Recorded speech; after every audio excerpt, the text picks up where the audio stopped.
வணக்கம். இந்த தென்னை மரத்துக்கு எப்படியும் ஒரு 40 வயசு இருக்காது. அதுக்கு மேல தான் இருக்கும்னு நெனைக்கிறேன். நாங்க புதுசா வந்திருக்க இடத்துல இந்த மாரி அருமையா 2 மரம் இருக்கு. இந்த மரத்துக்கு நடுவுல நெட்டு கட்டி விட்டுருக்கேன். அதனால இந்த கொடி சம்பங்கி வேகமா மேலே ஏறிடுச்சு. ஆனா இதுக்கு கொஞ்சம் பேராசை தான். நெட்டு தாண்டி இன்னும் மேலே ஏறி வளர்ந்துட்டுருக்கு. இந்த மரத்துல சுத்திட்டு உச்சிய தொடுறதுக்கு ஆசை போல இருக்கு.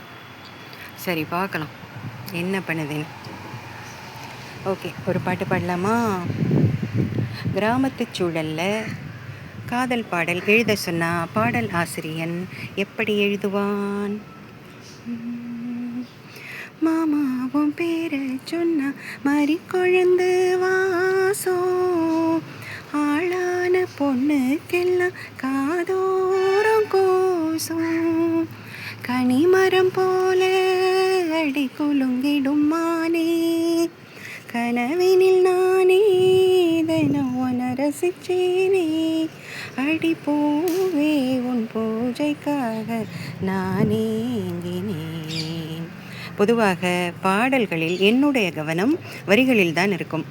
இந்த பாடலாசிரியர் காளிதாசன் அவர்கள் கவிஞர், பாடலாசிரியர். ஆனாலும் இந்த பாடலுக்கு இசையமைப்பாளர் தேவாவுக்கு நாம் நன்றி சொல்லத்தான் வேண்டும், மிக அழகான இசைக்காக. பாட்டு தெரிந்ததா?